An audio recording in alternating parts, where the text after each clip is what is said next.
Welcome to Sex Ed with DB. I'm your host, Danielle Bezalel. Let's get into it.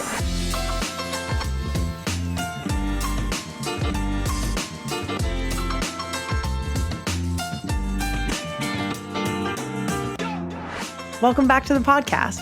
If you love and support the work that we do, join my crew on Patreon to win amazing prizes like our adorable merch, exclusive behind-the-scenes content, private sessions with yours truly, and incredible sex toys. Go to patreon.com/sexedwithdb to join my crew. Get discounts at all of my favorite brands at sexedwithdb.com. And follow us on Instagram at sexedwithdbpodcast and on TikTok at sexedwithdb. If you want to partner with us, email us at sexedwithdb@gmail.com.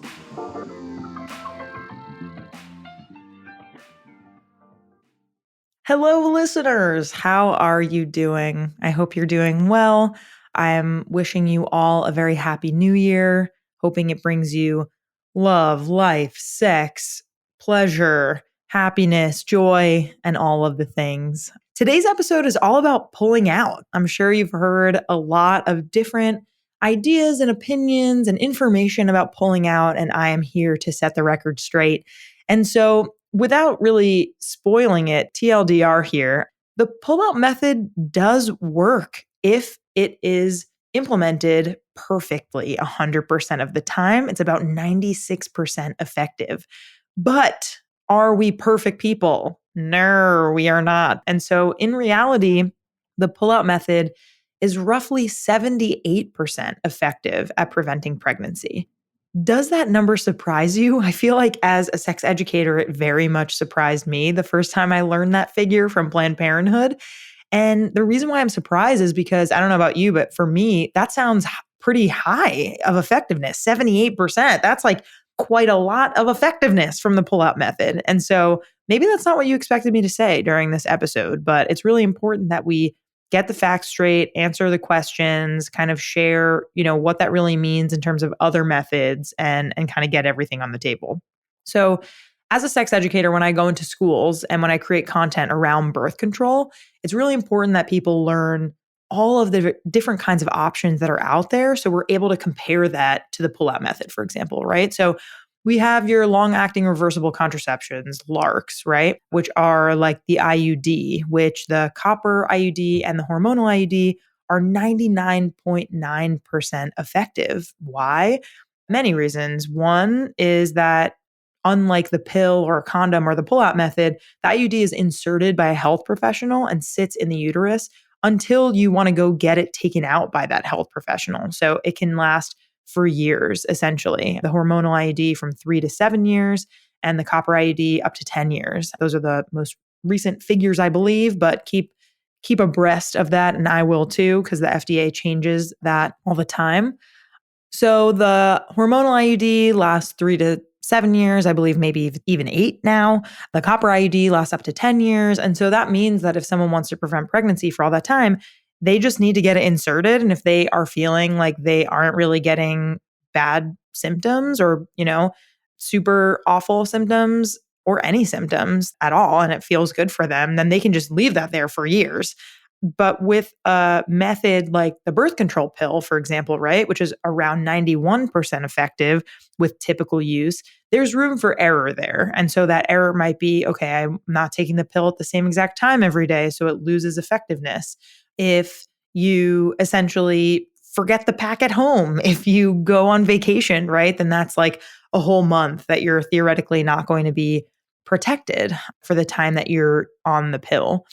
And so with that 91% effectiveness, that's still like, if you think about it as a grade on a test, right? Like 91% effectiveness, that's an A-, right? Pretty good. We say that that's like a quote unquote pretty effective method, whereas the IUD is a very effective method. That's an A+, like closest that you can get essentially to 100%.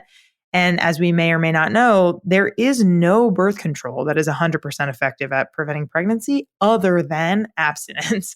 We like to talk about abstinence because even though we know that it's not realistic for most people in their lives, most people do have sex, and when they do need to be prepared, you should know that that is the only 100% way to prevent STIs in pregnancy is abstinence, aka not doing anything at all when it comes to sex, not having PV sex, penis vagina sex.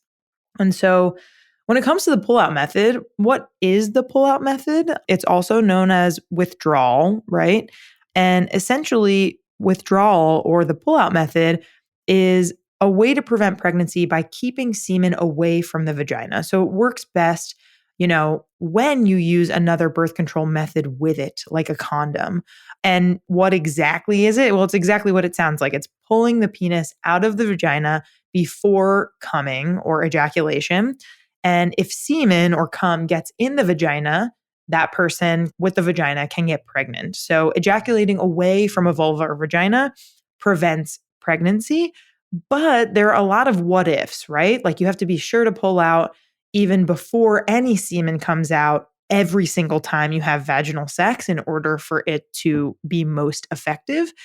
And pulling out does not prevent against STIs, right? So if you're someone who wants to be protecting yourself against STIs and unwanted pregnancy at the same time, then you're going to want to use the dual protection method, which is a condom plus a different form of birth control, aka the condom and a pill, or the condom and an IUD, or the condom and a patch, or the condom and the NuvaRing, right?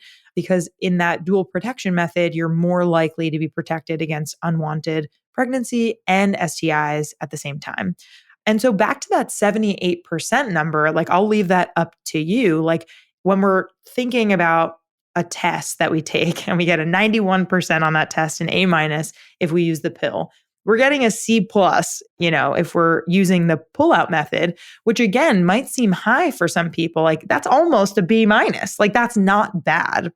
However, when you're talking about STIs and unwanted pregnancy, you don't necessarily want to take the quote unquote not bad approach. And maybe you want to take the more very good approach or excellent approach.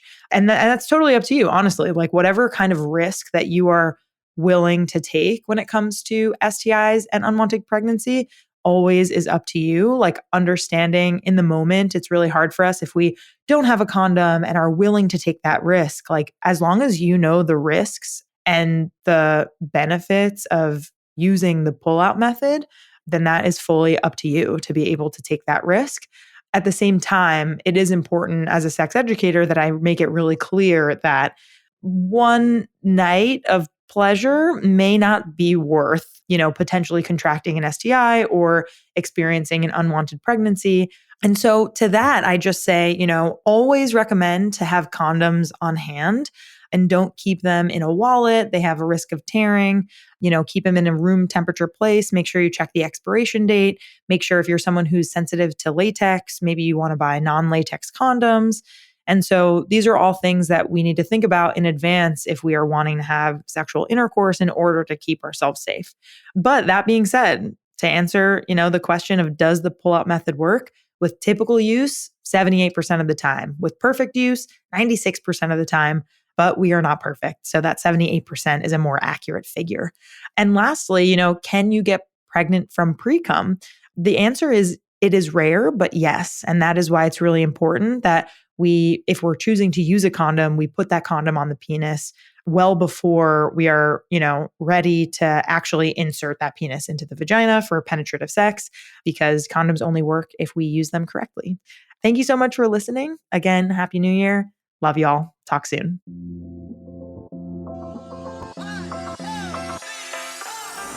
Our creator, host, and executive producer is me, Danielle Bezalel, aka DB.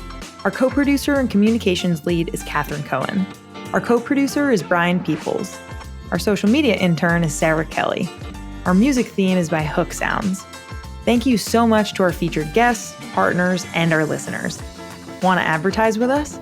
Email us at sexedwithdb@gmail.com. For more sex ed content, follow us on IG at sexedwithdb podcast and on TikTok at sexedwithdb. See you next time.